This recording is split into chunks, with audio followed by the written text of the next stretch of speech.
ಮಾಲೀಕರಿಗೆ ಹೌದು ಸರ್. ಬಹಳಷ್ಟು ತೊಂದರೆ ಕೊಡ್ತಿದ್ವು. ಹೌದು ಸರ್. ಅಡಿಕೆ ಅರಳು ಉದುರಿಸೋದು, ಬಾಳೆ ಗೊನೆಯನ್ನು ಕೀಳೋದು, ಹೌದು ಸರ್. ಮೆಕ್ಕೆಜೋಳ ತೆನೆ ತಿನ್ನೋದು, ಹೌದು ಸರ್. ಬಿತ್ತನೆ ಮಾಡಿದ ಮೆಕ್ಕೆಜೋಳದ ಬೀಜನೆಲ್ಲ ಅವು ತಿಂತೈತೆ. ತಿಂತಕ್ಕಂಥದ್ದು, ಹೌದು. ತೆಂಗಿನ ಮರದಲ್ಲಿ ಒಂದು ಹರಳು ಇಲ್ದಂಗೆ ಹೌದು ಸರ್. ಎಳ್ನೀರನ್ನು ಕುಡಿತಕ್ಕಂಥದ್ದು.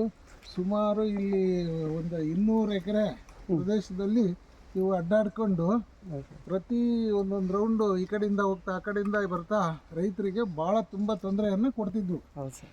ಆ ತೊಂದರೆ ಕೊಡೋದನ್ನು ನೋಡಿ ನಮಗೆ ಸುಮಾರು ಒಂದು 10 ವರ್ಷದಿಂದ ಈ ಪಟಾಕಿ ಗನ್ಗಳು ಕಲ್ಲಿಂದು ಭಾಳಷ್ಟು ಈ ರೇಷ್ಮೆ ಜೈನರು ನಾವು ಮಂಕಿ ಯಾವುದೋ ಗನ್ನು ಮತ್ತು ಯಾವುದೋ ಒಂದು ಕಲ್ಲಿಟ್ಟು ಹೊಡೆಯೋದು ಎಲ್ಲ ಪ್ರಯತ್ನ ಪಟ್ಟಿದ್ವಿ.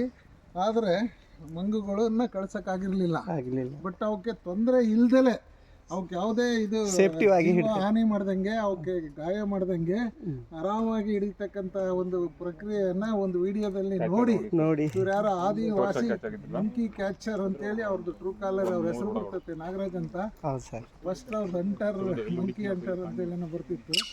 ಆದರೆ ಅವರು ಬೇಟೆಗಾರರಲ್ಲ.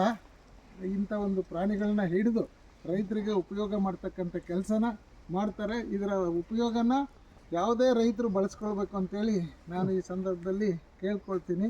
ಅಂದರೆ ಭಾಳಷ್ಟು ಒಂದು 4 ದಿವಸದೊಳಗೆ ಇಂಥ ಒಳ್ಳೆ ಕಾರ್ಯ ಮಾಡಿದ್ದಾರೆ. ಇಂಥ ನಾಗರಾಜ್ ಅವ್ರನ್ನ ನಂಬರ್ ಅವರ ಇದರಲ್ಲಿ ಬರ್ತದೆ ಇನ್ಸ್ಟಾಗ್ರಾಮಲ್ಲಿ ಕಾಲ್ ಮಾಡಿ. ಅವ್ರು ಆ್ಯಕ್ಚುಲಿ ನಾವು ಫೋನ್ನಾಗ ಹೇಳಿದ್ದಕ್ಕೆ ಯಾವ ದುಡ್ಡು ಹಾಕ್ರಿ, ಕೆಲವರೆಲ್ಲ ಹೇಳ್ತಾರೆ ಮಂಗ ಹಿಡಿಲಿಲ್ದಾರೆ ಏನು ಹೇಳ್ತಾರೆ ಅಂದ್ರೆ ದುಡ್ಡು ಹಾಕ್ರಿ ಬರ್ತೀವಿ ಅಂತ ಹೇಳ್ತಾರೆ, ದುಡ್ಡು ಹಾಕ್ಸ್ಕೊಂಡು ಕೈ ಕೊಡ್ತಾರೆ.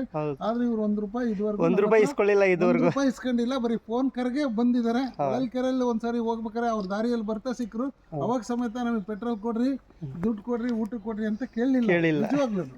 ಆದ್ರೆ ಅಂತ ಒಂದು ಒಳ್ಳೆ ಕೆಲಸನ ನಮ್ಮ ರೈತರಿಗೆ ಅನುಕೂಲ ಆಗಂಥದ್ದು ಕೆಲಸ ಮಾಡಿದ್ದಾರೆ. ಇವ್ರ ಕೆಲಸನ ಪ್ರತಿಯೊಬ್ಬ ರೈತರು ಏನು ನಮ್ಮ ಏರಿಯಾದಲ್ಲಿ ಅದು ಇರ್ಬೋದು, ಕರ್ನಾಟಕ ರಾಜ್ಯದ ಯಾವುದೇ ಪ್ರದೇಶದಲ್ಲಿ ಇವ್ರು ಫೋನ್ ಕರೆ ಮಾಡಿದರೆ ಹೋಗಿ ಈ ಥರ ಸಹಾಯ ಮಾಡಿ ಪ್ರಾಣಿಗಳನ್ನು ರಕ್ಷಣೆನೂ ಮಾಡಿ ಕಾಡಿಗೆಯನ್ನು ಅವ್ರು ಎಲ್ಲಿಗೆ ಹೇಳ್ತಾರೆ ಅಲ್ಲಿ ತಗೊಂಡೋಗಿ ಬಿಡುವಂಥ ಕೆಲಸ ಮಾಡ್ತಾರೆ.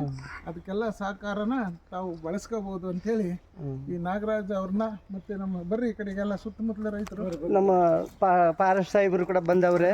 ಒಂದು ನಿಮಿಷ, ಈ ರೈತರು ಎಲ್ಲ ಬಂದೀಪುರ, ಸೊಂಡೆಕೊಳ, ಆಮೇಲೆ ಉಪ್ಪನಾಯಕನಹಳ್ಳಿ, ಓಬನಹಳ್ಳಿ ಎಲ್ಲ ಸುತ್ತಮುತ್ತಲ ಗ್ರಾಮಸ್ಥರು ಎಲ್ಲರೂ ಇವರೆಲ್ಲ ತೋಟದ ಮಾಲೀಕರು ಇವರೆಲ್ಲ. ಇವರು ಕಷ್ಟಪಟ್ಟಿದ್ದಾರೆ ಅಂದರೆ ನಾವು ಪ್ರತಿದಿನ ನಾನು ಸುಮಾರು ಒಂದು